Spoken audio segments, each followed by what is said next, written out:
नमस्कार, राम राम सभी किसान भाइयों को। ग्रेजुएट फार्मर में आपका स्वागत है।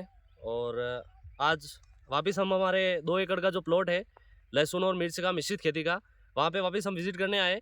और लगभग पहले मैंने एक बात बता दूं कि जो 14 से 15 दिन पहले हमने स्प्रे किया था, आपको मैंने रूबरू भी करवाया था वीडियो के माध्यम से। उसमें हमने जो बेस्ट एग्रो लाइफ का रोनफेन नाम से प्रोडक्ट था, जिसमें 3 टेक्निकल थे, कीटनाशक था और उसके साथ एक सोफिया जो फंजीसाइड था, फफूंदीनाशक, उसमें कार्बेंडाजिम प्लस हेक्साकोनाजोल जो टेक्निकल था फफूंदीनाशक, वो हमने स्प्रे किया। तो जैसे उस टाइम थोड़ी गर्मी थी तो हमारे को पाउडर मिल्ड्यू वगैरह की हल्की हल्की शिकायत आ रही थी, तो उससे काफ़ी अच्छा परिणाम मिला हमें और वास्तव में उसका रिजल्ट भी मिला और कीटनाशक का भी रिजल्ट मिला और 15 दिन तक अभी हमारी फसल सुरक्षित है। लेकिन आज वापस हम विजिट कर रहे हैं और हम वापस स्प्रे करने भी आए हैं। तो कहीं कहीं हमें बता दूं मैं आपको कि माथाबंदी की शिकायत होने लग गई है। जो जैसे पौधे थोड़ा ऊंचा नीचा है, जैसे मान लीजिए ये, और अभी ये जैसे इसकी हाइट छोटी है तो इसका पौधा स्वस्थ है, लेकिन कहीं कहीं जैसे हाइट बड़ी है तो गर्मी की वजह से इसमें माथाबंदी की शिकायत आने लगी है। और माथाबंदी मेनली आता किससे है ये भी मैं आपको बताना चाहूँगा। सबसे पहले जो थ्रिप्स होता है, एक बहुत ही महीन कीट होता है जो उसकी वजह से माथाबंदी, वो रस चूस के, और माथाबंदी मतलब जैसे उसका पत्तियों का रस चूसेगा तो माथाबंदी की शिकायत आने लगेगी और रस चूस के उस पत्ते को पत्ती मोड़क टाइप मुड़ा देगा। उसमें ही अगर पत्ता, अगर आपको मैं बताना चाहूँ, माथाबंदी में अगर पत्ता ऊपर की ओर मुड़ा हुआ होगा तो थ्रिप्स की शिकायत है। कीटनाशक जैसे तेला है, हरा तेला है, सफ़ेद मच्छर है, उनकी शिकायत होगी। और अगर मिर्ची में नीचे की तरफ अगर पत्तियां मुड़ी हुई है तो मैं बताना चाहूँगा उसमें मकड़ी की शिकायत होती है। और मकड़ी भी लगभग 2 से 3 प्रकार की होती है। 2 से 3 प्रकार में मैं बात करूँ, एक तो सफ़ेद मकड़ी होती है जो जालेनुमा निर्माण करती है, और एक होती है लाल मकड़ी जो रस चूसने का काम करती है और पत्तियों को नीचे मुड़ा देती है, मतलब वो नीचे रहती है, ऊपर कभी नहीं रहती है पत्तियों के। अब इसमें मैं बात करूं, ये फसल हमारी 15 से 20 अक्टूबर के बीच में हमने बुआई की थी 2024। और आज लगभग इस फसल को, ये फसल लगभग 15 से 20 अक्टूबर की जो बुआई थी, आज लगभग इसको 1.5 महीना ऊपर हो गया है। तो अभी जो ग्रोथ है लहसुन और मिर्च की मैं बात करूं तो आप देख लें कि लहसुन और ठीक है, हमारा जो भी हमने पोषण वगैरह दिया था इसमें ज़मीन में, तो लहसुन की ग्रोथ अच्छी है। और किसान भाइयों, अभी अगर एक भाव मैं बात करूं कि भाव के हिसाब से आप ज़्यादा से ज़्यादा हर कुछ अगर न्यूट्रिएंट वगैरह डालते हैं तो उससे इसका परिणाम जो इसको लेना होगा वहीं वो पोषण के जड़ के माध्यम से और पत्तियों से स्प्रे करेंगे तो वही लेगा। तो आप भाव के हिसाब से इतना खर्च ना ही करें ज़मीन में कि आपको आपकी जो उपज है उससे ज़्यादा भी आपको इसमें इन्वेस्टमेंट करना पड़े एक तरह से। तो अभी जो मैं बात करूँगा, अब इसमें हम आज स्प्रे करने वाले हैं कीटनाशक, फफूंदीनाशक, और हमारे एक सिंगल प्लॉट है जो लहसुन का केवल, तो उसमें हम मल्टी माइक्रो न्यूट्रिएंट वगैरह वो भी स्प्रे करेंगे।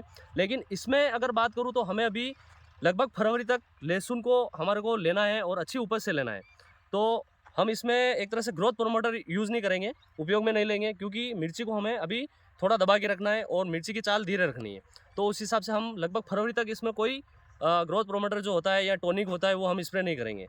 हाँ, लहसुन के लिए हम ज़मीन में ज़रूर इसमें अभी स्प्रे करने के बाद कल या परसों इसमें वापस खुदाई वगैरह होगी, क्योंकि देखो आप, खरपतवार भी बहुत ज़्यादा हो चुका है इसमें, ये देखिए आप। तो इसमें खुदाई करनी ज़रूरी है। और इसमें खरपतवार नाशक जो होता है वो, एक तरह से इसमें बात करूँ कि चौड़ी पत्ती और संकरी पत्ती दोनों है, तो हम खरपतवार नाशक का उपयोग नहीं कर सकते हैं। तो 2 दिन बाद इसकी खुदाई करके और इसमें हम वापस कुछ माइक्रो न्यूट्रिएंट है जैसे माइक्रोराइजा हो गया, उसके बाद मल्टी माइक्रो न्यूट्रिएंट जैसे कैल्शियम, बोरॉन्स, मैग्नीशियम, सल्फर, मोलिब्डेनम वगैरह, जो भी एक माइक्रो न्यूट्रिएंट का पैकेज होता है वो हम इसमें डालेंगे। और साथ में कुछ अच्छे जायम वगैरह की बाल्टी होती है जो आती है 10 किलो 12 किलो जो भी पैकिंग। अब इसके साथ लगभग हमारे यहाँ पे अभी लगभग 3 से 4 स्प्रे मतलब हो चुके हैं।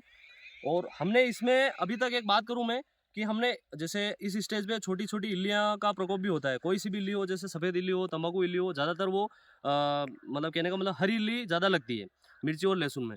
तो हमने अभी तक लगभग एक बार ओनली इमामेक्टिन वगैरह का स्प्रे किया था, जो भी कम मात्रा में किया था, कि हमें लगा थोड़ा बहुत कि अगर मान लो जैसे रात को हम यहाँ पे पहुँचे थे एक बार, तो हमने देखा कि जो फुदके होते हैं उनका ज़्यादा अटैक था, तो हमने वो स्प्रे किया।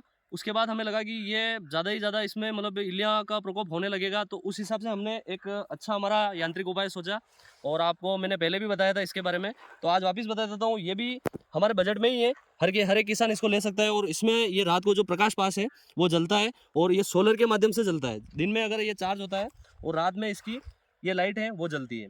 तो इसमें आप देख सकते हैं कि ये जो भी है ये इल्लियों के फुदके हैं जो रात को इनकी प्रोसेस स्टार्ट रहती है और ये अंडे देने का काम करते हैं। तो इसके लिए भी ये हमें मतलब इल्ली का जो स्प्रे वगैरह हम कीटनाशक का स्प्रे करते हैं तो हमें कम मात्रा में करना होगा इसकी वजह से, और हमारा खर्चा बचेगा एक तरह से बात करूँ मैं।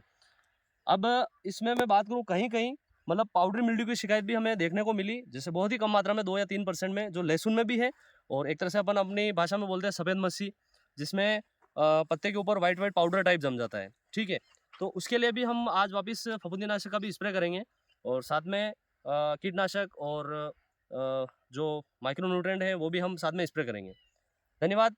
यहीं तक हमारा था और अभी तक ये 3 से चौथा स्प्रे ये हमारा इस 2 एकड़ का फार्म है इसमें होने वाला है। अब मैं आइए बताते हैं आपको कि क्या क्या हम इसमें मिला रहे हैं, कौन कौन सा कीटनाशक और कौन कौन सा फफूंदीनाशक मिला रहे हैं। तो इसमें हम कीटनाशक वगैरह मिलाने जा रहे हैं, मैं बता दूँ आपको। एसीफेड 50% प्लस इमिडाक्लोरोपिड 1.8% एसपी फॉर्म में है ये। जो एक तरह से बात करूँ यूपीएल का जो लांसर गोल्ड आता है वो वाला टेक्निकल है और इसका प्रभाव काफ़ी अच्छा है और इसका असर लगभग 15 से 20 दिन तक इसका असर रहता है और सभी तरह के मच्छर, तेला, हरा तेला जो भी है, थ्रिप्स वगैरह उससे सारे कंट्रोल होंगे इसमें, ताकि हमारे को 15 से 17 दिन तक स्प्रे करने की ज़रूरत नहीं है। और इसकी डोज भी हम 40 ग्राम प्रति टंकी के हिसाब से रख रहे हैं।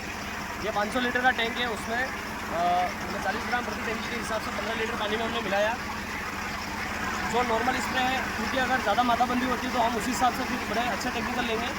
और ये हमारा सिस्टमिक और कॉन्टैक्ट फंगिसाइड जो सभी तरफ फेमस है, कार्बोनेजियम मेन्कोजेब जो होता है वो वाला हम वापस यूज़ कर रहे हैं क्योंकि इतनी हमारे को समस्या देखने को नहीं मिली। पाउडरी मिल्ड्यू कहीं कहीं है, उसके लिए ये कंट्रोल कर लेगा आराम से। और साथ में ये हमारा स्प्रेडर जो सिलिकॉन बेस्ड स्प्रेडर होता है जो दवाइयाँ कीटनाशक फफूंदीनाशक को फैलाने का काम करता है और जो कॉन्टैक्ट वगैरह फंगिसाइड होते हैं तो उसके लिए भी कारगर है। और इसको भी आप कभी भी अगर दवाइयाँ वगैरह जो भी कीटनाशक फफूंदीनाशक छिड़काव करें तो इसको ज़रूर मिलाएं चिपको को, एक तरह से अपनी भाषा में इसको चिपको कहा जाता है। तो यही तक मैं आपको कहना चाहूँगा। और ये हमारा चौथा स्प्रे है, रेगुलर इस कंटिन्यू हम बनाते रहेंगे और बताते रहेंगे आपको मिर्ची और निश्चित फसल के हिसाब से लहसुन वगैरह के लिए। धन्यवाद। जय भारत, जय हिंद।